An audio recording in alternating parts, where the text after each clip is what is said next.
नमस्कार मित्रों, स्वागत है आपका क्लासमेट एकेडमी पर। मैं हूं पंकज कुमार। आज हम एक बहुत ही इंटरेस्टिंग टॉपिक पर बात करने वाले हैं, तो वीडियो को अंत तक जरूर देखें। आज का वीडियो आपको बहुत पसंद आने वाला है क्योंकि हम डिस्कस करेंगे 7 अगस्त 2024 के करंट अफेयर्स टॉपिक्स पर। इस वीडियो में मैं आपको लगभग 8 से 9 टॉपिक के बारे में बताने वाला हूं, जिससे हो सकता है ये वीडियो थोड़ा लंबा हो जाए, बट आई होप आप सभी के लिए ये वीडियो नॉलेजेबल होगा। अगर आपको ये वीडियो पसंद आए तो लाइक और शेयर जरूर करें और चैनल को सब्सक्राइब करना न भूलें।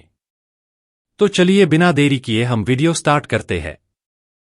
भारतीय वायुसेना ने एस्ट्रा मार्क 1 मिसाइलों के उत्पादन की दी मंजूरी। भारतीय वायुसेना ने सार्वजनिक क्षेत्र की company Bharat dynamics limited (BDL) को 200 एस्ट्रा मार्क 1 हवा से हवा में मार करने वाली मिसाइलों के उत्पादन के लिए मंजूरी दी है। एस्ट्रा मिसाइलों को रूसी मूल के सुखोई 30 और स्वदेशी लाइट कॉम्बैट एयरक्राफ्ट (LCA) तेजस विमानों में एकीकृत किया जाएगा। हाल ही में भारतीय वायुसेना के उप प्रमुख एयर मार्शल आशुतोष दीक्षित के हैदराबाद, तेलंगाना में स्थित भारत डायनेमिक्स लिमिटेड के दौरे के बाद यह मंजूरी दी गई। रक्षा अनुसंधान और विकास संगठन DRDO ने एस्ट्रा MK1 विकसित किया है और इसका निर्माण सार्वजनिक क्षेत्र की कंपनी भारत डायनेमिक्स लिमिटेड द्वारा किया जा रहा है। अस्त्र एक स्वदेशी बियॉन्ड विजुअल रेंज (BVR) हवा से हवा में मार करने वाली मिसाइल है, जिसे भारतीय वायुसेना के सुखोई 30 MKI LCA तेजस लड़ाकू विमान और भारतीय नौसेना के MiG-29 के लड़ाकू विमान से दागा जा सकता है। अस्त्र MK1 की मारक दूरी 80 से 110 किमी है और इसकी अधिकतम गति 4.5 मैक है। 1 मैक ध्वनि की गति के बराबर होती है। यह मिसाइल लड़ाकू विमान, हेलीकॉप्टर, क्रूज मिसाइल, ड्रोन आदि हवाई लक्ष्यों को नष्ट करने में सक्षम है।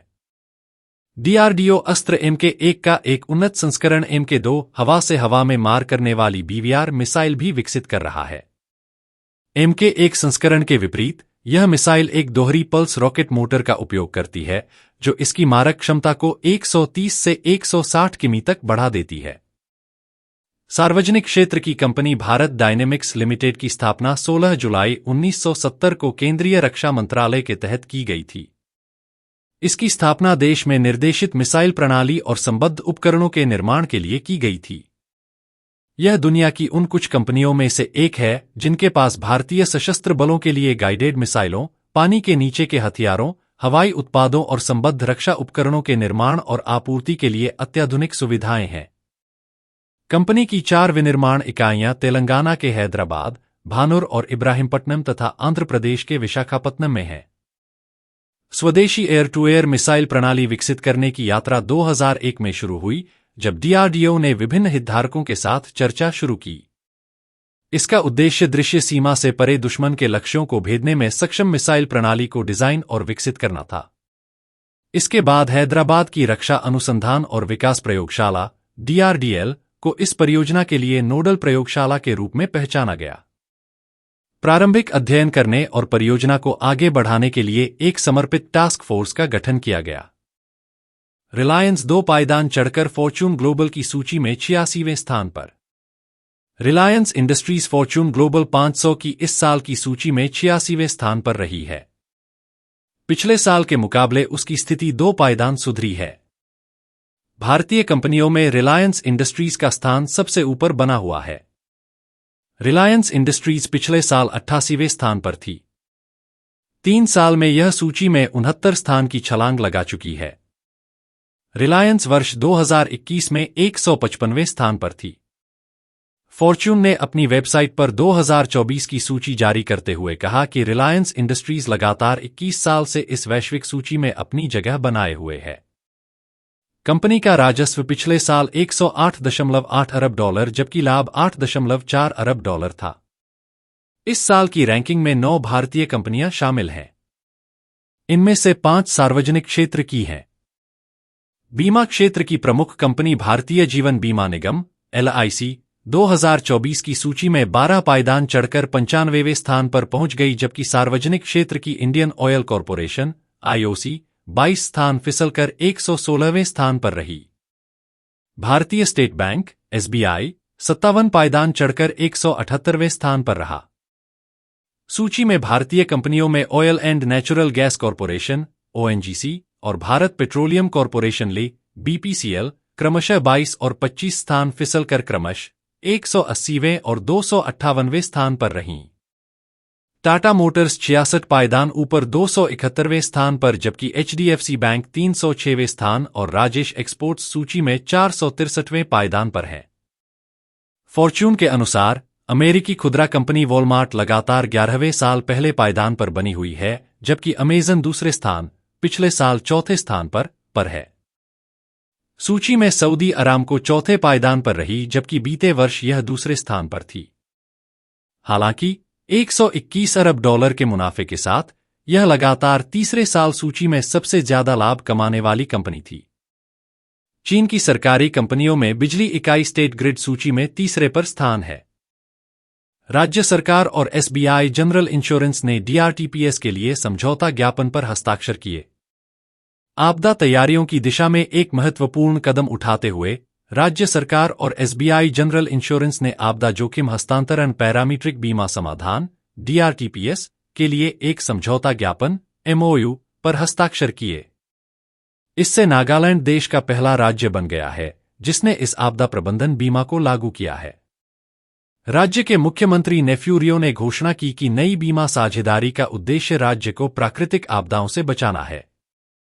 एसबीआई जनरल इंश्योरेंस और नागालैंड राज्य आपदा प्रबंधन प्राधिकरण एनएसडीएमए के बीच हस्ताक्षरित समझौता पूरे राज्य के लिए व्यापक कवरेज सुनिश्चित करता है। हस्ताक्षर समारोह के बाद मीडिया को संबोधित करते हुए रियो ने आपदाओं की अप्रत्याशितता और उन्हें स्वतंत्र रूप से प्रबंधित करने के लिए राज्य के सीमित संसाधनों पर जोर दिया। उन्होंने गृह मंत्रालय और एसबीआई जनरल इंश्योरेंस सहित अन्य शामिल एजेंसियों के प्रति समझौते को सुविधाजनक बनाने के लिए आभार व्यक्त किया। रियो ने कहा, हमें नहीं पता कि आपदा कब आएगी और हमारे अपने संसाधनों के बिना यह बीमा होना आश्वस्त करने वाला है। रियो ने कहा, हालांकि हम प्रीमियम का भुगतान करेंगे, लेकिन हमें यह जानकर तसल्ली है कि किसी बड़ी आपदा की स्थिति में यह बीमा बहुत जरूरी सुरक्षा प्रदान करेगा। मुख्यमंत्री ने इस पहल में जनता की भागीदारी के महत्व पर भी प्रकाश डाला। उन्होंने कहा कि बीमा का उद्देश्य सभी नागरिकों की सुरक्षा सुनिश्चित करना है। उन्होंने कहा, चाहे सूखा हो या भूस्खलन जिससे संपत्ति या फसलें नष्ट हो जाती हैं, यह बीमा हमें बेहतर तरीके से पुनर्निर्माण करने में मदद करेगा। रियो ने इसे संभव बनाने में शामिल सभी एजेंसियों की सराहना की। यह पहल नागालैंड में आपदा प्रबंधन की दिशा में एक सक्रिय कदम है जो संकट के समय राज्य के निवासियों के लिए सुरक्षा कवच प्रदान करती है। किसी व्यक्ति द्वारा भुगतान की जाने वाली राशि के बारे में पूछे गए प्रश्न का उत्तर देते हुए मुख्यमंत्री ने कहा कि सरकार एक ऐसी व्यवस्था बनाएगी जिसमें राज्य प्रीमियम की कुछ राशि का भुगतान करेगा और साथ ही सरकारी खजाने पर बहुत अधिक बोझ नहीं पड़ेगा, जबकि बीमा कंपनी भी अपनी भूमिका निभाएगी। उन्होंने कहा कि यह परियोजना आपसी विश्वास पर आधारित है और इससे बीमा कंपनी और राज्य सरकार दोनों को लाभ होगा। यह पूछे जाने पर कि क्या यह ग्रामीण और शहरी दोनों क्षेत्रों को कवर करेगा, उन्होंने कहा कि यह पूरे राज्य के लिए है। इससे पहले हस्ताक्षर समारोह की अध्यक्षता नागालैंड के मुख्य सचिव डॉक्टर जे आलम ने की, जबकि एनएसडीएमए और एनआरई के सलाहकार जेड न्यूसिथो न्यूथे ने उद्घाटन भाषण दिया। भारत बिम्स्टेक व्यापार शिखर सम्मेलन की मेजबानी करेगा। भारत सरकार का विदेश मंत्रालय भारतीय उद्योग परिसंघ (CII) के सहयोग से 6 अगस्त 2024 को नई दिल्ली में प्रथम बिम्स्टेक व्यापार शिखर सम्मेलन की मेजबानी करेगा। बिजनेस शिखर सम्मेलन के पहले संस्करण का उद्देश्य बहुक्षेत्रीय तकनीकी और आर्थिक सहयोग के लिए बंगाल की खाड़ी पहल बिम्स्टेक के सदस्य देशों के बीच मजबूत व्यापार और निवेश संबंधों के माध्यम से अधिक क्षेत्रीय सहयोग को बढ़ावा देना है। व्यापार शिखर सम्मेलन का उद्घाटन विदेश मंत्री डॉक्टर एस जयशंकर करेंगे। वाणिज्य एवं उद्योग मंत्री श्री पीयूष गोयल और अन्य नेता मुख्य भाषण देंगे। व्यापार, वाणिज्य एवं उद्योग तथा ऊर्जा क्षेत्र से जुड़े बिम्स्टेक सदस्य देशों के कई मंत्री, उच्च पदस्थ सरकारी अधिकारी, नीति निर्माता, उद्यमी और उद्योग संघ इस कार्यक्रम में भाग लेंगे। इस आयोजन में बंगाल की खाड़ी क्षेत्र के 300 से अधिक प्रमुख हितधारकों को एक साथ लाया जाएगा ताकि आर्थिक सहयोग को सुगम बनाया जा सके तथा व्यापार सुविधा, क्षेत्रीय संपर्क, ऊर्जा सुरक्षा, समावेशी विकास और सतत विकास जैसे फोकस क्षेत्रों में आगे के रास्ते तलाशे जा सकें। भारत बहुक्षेत्रीय तकनीकी एवं आर्थिक सहयोग के लिए बंगाल की खाड़ी पहल बिम्स्टेक को बहुत महत्व देता है, जो दक्षिण एशिया के 5 देशों बांग्लादेश, भूटान, नेपाल, भारत और श्रीलंका तथा दक्षिण पूर्व एशिया के 2 देशों म्यांमार और थाईलैंड को जोड़ता है। बंगाल की खाड़ी बहुक्षेत्रीय तकनीकी और आर्थिक सहयोग पहल बिम्स्टेक 7 दक्षिण एशियाई और दक्षिण पूर्व एशियाई देशों का एक अंतर्राष्ट्रीय संगठन है, जिसमें 1.73 बिलियन लोग रहते हैं और इसका संयुक्त सकल घरेलू उत्पाद 5.2 ट्रिलियन अमेरिकी डॉलर 2023 है। बंगाल की खाड़ी पर निर्भर देशों में बिम्स्टेक के सदस्य देश बांग्लादेश, भूटान, भारत, म्यांमार, नेपाल, श्रीलंका और थाईलैंड शामिल हैं। राष्ट्रपति मुर्मू की 6 दिवसीय यात्रा फिजी, न्यूजीलैंड और तिमोर लेस्ते। राष्ट्रपति द्रौपदी मुर्मू फिजी, न्यूजीलैंड और तिमोर लेस्ते की 6 दिवसीय यात्रा पर रवाना हुईं, जो महत्वपूर्ण राजनयिक जुड़ावों को चिह्नित करती है। यह यात्रा किसी भारतीय राष्ट्राध्यक्ष की फिजी और तिमोर लेस्ते की पहली यात्रा होने के कारण उल्लेखनीय है। फिजी की यात्रा अगस्त के 5 से 7। निमंत्रण राष्ट्रपति विलियम मैवालिली काटोनिव्रे। गतिविधियां राष्ट्रपति काटोनिव्रे और प्रधानमंत्री सिटिवेनी राबुका के साथ द्विपक्षीय बैठकें। कार्यक्रम फिजी संसद को संबोधित करना और भारतीय मूल के सदस्यों के साथ बातचीत करना। न्यूजीलैंड की यात्रा अगस्त के 8 से 9। निमंत्रण गवर्नर जनरल सिंडी कीरो। महत्व 8 वर्षों में भारत से न्यूजीलैंड की पहली राष्ट्रपति यात्रा। गतिविधियां गवर्नर जनरल कीरो, प्रधानमंत्री क्रिस्टोफर लक्सन और उप प्रधानमंत्री विंस्टन पीटर्स के साथ द्विपक्षीय बैठकें। कार्यक्रम गवर्नर जनरल कीरो राष्ट्रपति मुर्मू के सम्मान में भोज का आयोजन करेंगे। तिमोर लेस्ते की यात्रा 10 अगस्त। गतिविधियां राष्ट्रपति होर्ता के साथ द्विपक्षीय बैठक और भारतीय समुदाय के साथ बातचीत। जेनेट यांग को फिर से फिल्म अकादमी का अध्यक्ष चुना गया। फिल्म निर्माता जेनेट यांग को तीसरी बार academy of motion picture arts and sciences के अध्यक्ष के रूप में फिर से चुना गया है। उनके फिर से चुने जाने के साथ ही अकादमी के भीतर प्रमुख पदों पर कई नए बोर्ड अधिकारियों की नियुक्ति की गई है। बोर्ड अधिकारी नियुक्तियां। जेनेट यांग तीसरे कार्यकाल के लिए पुनः निर्वाचित अध्यक्ष। लेस्ली बार्बर उपाध्यक्ष, सदस्यता समिति अध्यक्ष। डेवोन फ्रैंकलिन उपाध्यक्ष, इक्विटी और समावेशन समिति अध्यक्ष। डोना गिग्लियोटी उपाध्यक्ष, कोषाध्यक्ष, वित्त समिति अध्यक्ष। लिनेट हॉवेल टेलर उपाध्यक्ष, पुरस्कार समिति अध्यक्ष। हावर्ड ए रोडमैन उपाध्यक्ष सचिव, शासन समिति अध्यक्ष। अकादमी के सीईओ बिल क्रेमर ने यांग की वापसी पर उत्साह व्यक्त किया और नए बोर्ड अधिकारियों का स्वागत किया। उन्होंने अकादमी के मिशन को आगे बढ़ाने, वैश्विक सदस्यता की सेवा करने, अंतर्राष्ट्रीय फिल्म निर्माण का जश्न मनाने और वित्तीय स्वास्थ्य सुनिश्चित करने की प्रतिबद्धता पर जोर दिया। यांग का अनुभव। सदस्यता 2002 से निर्माता शाखा का हिस्सा। उल्लेखनीय कार्य इसमें south central, the Joy luck club, the people versus Larry, flint और ओवर द मून ऑस्कर नामांकित शामिल हैं। पुरस्कार HBO के इंडिक्टमेंट, द मैकमार्टिन ट्रायल के लिए एमी। आजीवन सीमा कुल 12 वर्ष, जिसमें अधिकतम 2-3 वर्षीय कार्यकाल शामिल हैं, उसके बाद 2 वर्ष का अंतराल, जिसमें 2 अतिरिक्त 3 वर्षीय कार्यकाल के लिए संभावित वापसी शामिल है। अधिकारी कार्यकाल किसी एक कार्यालय में 1-1 वर्ष के अधिकतम 4 लगातार कार्यकाल। श्री अमित शाह ने ई-साक्ष्य, न्याय सेतु, न्याय श्रुति और ईसमन ऐप लॉन्च किया। केंद्रीय गृह मंत्री एवं सहकारिता मंत्री श्री अमित शाह ने 4 अगस्त को चंडीगढ़ में 3 नए आपराधिक कानूनों के लिए ई-सक्षम, न्याय सेतु, न्याय श्रुति और ईसमन ऐप लॉन्च किए। इस अवसर पर पंजाब के राज्यपाल और चंडीगढ़ के प्रशासक श्री गुलाब चंद कटारिया और केंद्रीय गृह सचिव सहित अन्य गणमान्य व्यक्ति उपस्थित थे। अपने संबोधन में श्री अमित शाह ने कहा कि आज यहां उपस्थित सभी लोगों ने 21वीं सदी के सबसे बड़े सुधार के कार्यान्वयन के साक्षी रहे हैं। उन्होंने कहा कि प्रधानमंत्री श्री नरेंद्र मोदी जी द्वारा लाए गए 3 नए कानूनों भारतीय न्याय संहिता BNS, भारतीय न्याय सुरक्षा संहिता BNSS और भारतीय सक्षम अधिनियम BSA में भारतीयता और न्याय के हमारे लोकाचार की खुशबू है। उन्होंने कहा कि हर व्यक्ति को न्याय देना संविधान का दायित्व है और हमारी आपराधिक न्याय प्रणाली संविधान की इस भावना को वास्तविकता में लाने का माध्यम है। इस साक्ष्य के साथ जांच अधिकारी आवश्यकतानुसार अपराध स्थलों की वीडियो रिकॉर्डिंग और तस्वीरें ले सकते हैं।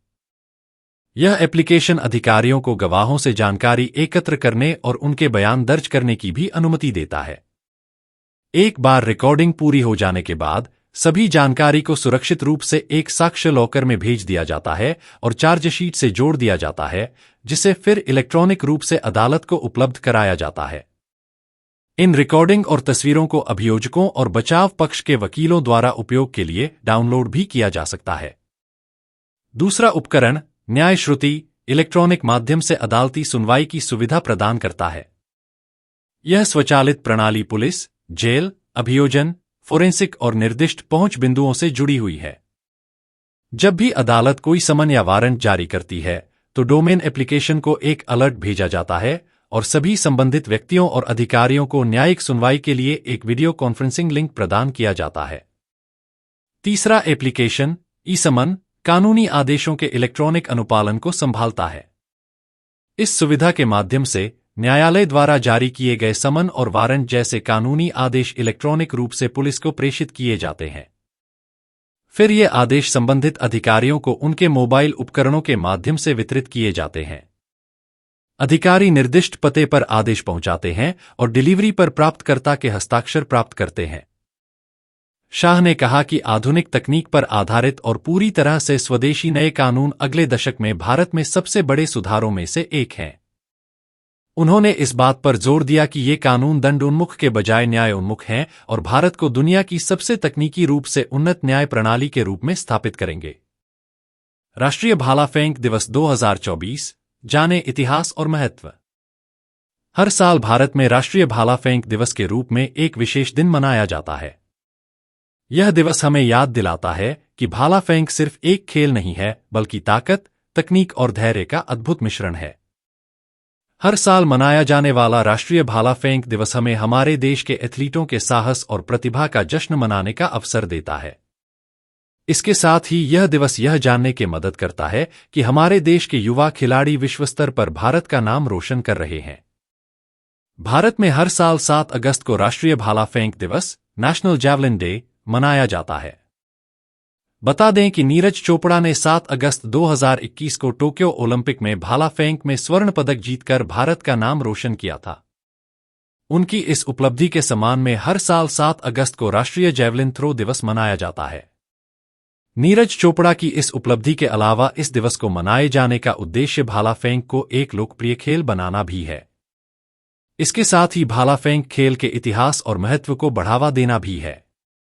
जेवलिन थ्रो यानी भाला फेंक एक ऐसा एथलेटिक्स खेल है जिसमें एथलीट को एक लंबा भाला जितना दूर हो सके फेंकना होता है। बता दें कि भाला एक लंबा, पतला और नुकीला उपकरण होता है। मौजूदा वर्ल्ड एथलेटिक्स नियमों के मुताबिक भाला की लंबाई लगभग 2.5 से 2.7 मीटर और वजन 500-600 ग्राम तक का होता है। इसके बाद थ्रो की प्रक्रिया में खिलाड़ी एक निश्चित दूरी तक दौड़ता है और फिर भाले को फेंकता है। इसके बाद थ्रो की दूरी को मापने के लिए एक विशेष उपकरण का उपयोग किया जाता है। यह दिन भाला फेंक खेल की लोकप्रियता को बढ़ावा देने का अवसर प्रदान करता है। यह दिन युवाओं को भाला फेंक खेल के प्रति रुचि विकसित करने के लिए प्रोत्साहित करता है। यह दिन राष्ट्रीय एकता को भी बढ़ावा देता है, क्योंकि इस दिन हम सब मिलकर किसी खिलाड़ी की जीत का जश्न मनाते हैं। इस दिन भाला फेंक खेल के समृद्ध इतिहास और सांस्कृतिक महत्व को समझने का अवसर मिलता है। 7 अगस्त 2021 को नीरज चोपड़ा ने टोक्यो खेलों के पुरुषों के भाला फेंक फाइनल के दौरान 87.58 मीटर की दूरी तक भाला फेंक कर स्वर्ण पदक जीता था। यह भारत के लिए एथलेटिक्स में देश का पहला ओलंपिक स्वर्ण पदक भी था। ऐसे में नीरज की इस ऐतिहासिक उपलब्धि के सम्मान में और इस खेल को बढ़ावा देने के लिए athletics federation of India (AFI) ने 10 अगस्त 2021 को घोषणा की कि अब से हर साल 7 अगस्त को भारत में राष्ट्रीय भाला फेंक दिवस के रूप में मनाया जाएगा। तब से लेकर हर साल यह दिवस मनाया जाता है। लेफ्टिनेंट जनरल विकास लखेड़ा ने असम राइफल्स के महानिदेशक का पदभार संभाला। भारतीय सेना के लेफ्टिनेंट जनरल विकास लखेड़ा असम राइफल्स के नए महानिदेशक बने हैं। उन्होंने असम राइफल्स के शिलांग स्थित मुख्यालय में पदभार संभाला। इससे पहले असम राइफल्स की सैन्य टुकड़ी ने उन्हें गार्ड ऑफ ऑनर दिया। पूर्व ले जनरल टीपीएस रावत के बाद वह दूसरे उत्तराखंडी हैं जिन्हें असम राइफल्स की कमान मिली है। 55 वर्षीय लेफ्टिनेंट जनरल लखेड़ा मूल रूप से टिहरी गढ़वाल के खास पट्टी के जखंड गांव के निवासी हैं। वर्तमान में उनका परिवार देहरादून के वसंत विहार में रहता है। बतौर जेंटलमैन कैडेट भारतीय सैन्य अकादमी ज्वाइन करने से पहले उन्होंने डीएवी पीजी कॉलेज से स्नातक किया था। सैन्य अकादमी से प्रीमिलिट्री ट्रेनिंग पूरी कर वह 9 जून 1990 को पास आउट होकर फॉर सिखलाई रेजिमेंट में कमीशन हुए थे। वह defence services staff college Wellington से पोस्ट ग्रेजुएट हैं। साथ ही उच्च रक्षा प्रबंधन पाठ्यक्रम के पूर्व छात्र भी वह रहे हैं। उन्होंने the royal college of defence studies London से एनडीसी का कोर्स किया था।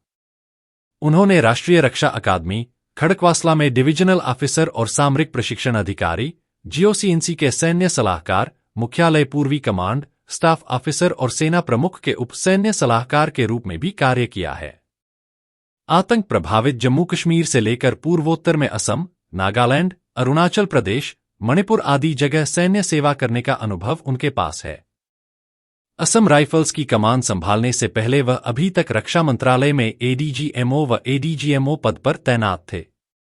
विशिष्ट सैन्य सेवा के लिए उन्हें अति विशिष्ट सेवा मेडल, सेना medal, chief of army staff commendation card व जीओसीएनसी कमोडेशन कार्ड से सम्मानित किया जा चुका है। दिनेश कार्तिक को सा-20 लीग का दूत नियुक्त किया गया।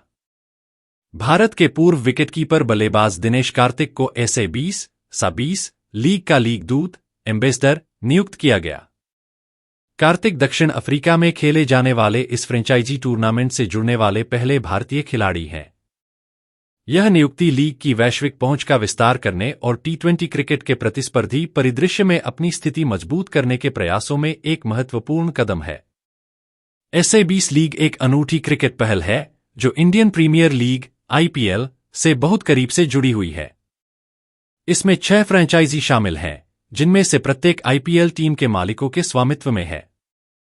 MI Cape Town, Joburg Super Kings, Durban Super Giants, Paarl Royals, Pretoria Capitals, Sunrisers Eastern Cape. IPL से यह जुड़ाव न केवल वित्तीय स्थिरता लाता है, बल्कि सफल T20 फ्रेंचाइजी चलाने का अनुभव भी देता है। IPL के दौर से जुड़ा करियर। दिनेश कार्तिक की एम्बेसडर के तौर पर नियुक्ति T20 क्रिकेट, खास तौर पर IPL में उनके व्यापक अनुभव पर आधारित है। इस प्रारूप में उनकी साख प्रभावशाली है। 2008 में लीग की शुरुआत से लेकर अब तक 16 साल का IPL करियर। 6 अलग-अलग IPL टीमों का प्रतिनिधित्व किया। 26.32 की औसत से 4,842 रन बनाए। 135.66 की स्ट्राइक रेट बनाए रखी। 145 कैच लिए और 37 स्टंपिंग की। अपने करियर के आखिरी दौर में कार्तिक ने इस फॉर्मेट के सबसे बेहतरीन फिनिशर के तौर पर अपनी जगह बनाई। डेथ ओवरों में रन बनाने की उनकी क्षमता ने उन्हें अपनी टीमों के लिए एक मूल्यवान संपत्ति और गेंदबाजों के लिए एक खतरनाक प्रतिद्वंद्वी बना दिया। कार्तिक ने पिछला प्रतिस्पर्धी T20 मैच IPL 2024 में रॉयल चैलेंजर्स बेंगलुरु के लिए खेला था।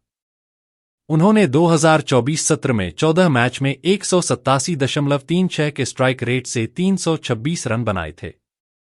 कार्तिक ने भारत के लिए आखिरी मैच 2022 में ऑस्ट्रेलिया में हुए T20 विश्व कप के दौरान बांग्लादेश के खिलाफ खेला था। भारत का पहला GI टैग अंजीर जूस पोलैंड को निर्यात किया गया। Purandar highlands farmers producer company limited ने पोलैंड को भारत का पहला GI टैग वाला अंजीर का जूस निर्यात करके एक महत्वपूर्ण उपलब्धि हासिल की है। इससे पहले फरवरी 2023 में हांगकांग को भारत की ओर से GI टैग वाले पुरंदर अंजीर की पहली वाणिज्यिक खेप का सफल निर्यात किया गया था। अग्रणी निर्यात, पुरंदर हाईलैंड्स यूरोपीय बाजार में भारतीय अंजीर का रस निर्यात करने वाली पहली कंपनी बन गई है और हांगकांग को पुरंदर अंजीर की वाणिज्यिक मात्रा निर्यात करने वाली पहली कंपनी बन गई है। GI टैग उत्पाद, निर्यात किए जाने वाले उत्पाद पुरंदर अंजीर से बनाए जाते हैं, जो अपने स्वाद, आकार और पोषण मूल्य के लिए प्रसिद्ध हैं, जिन्हें भौगोलिक संकेत GI टैग प्राप्त है।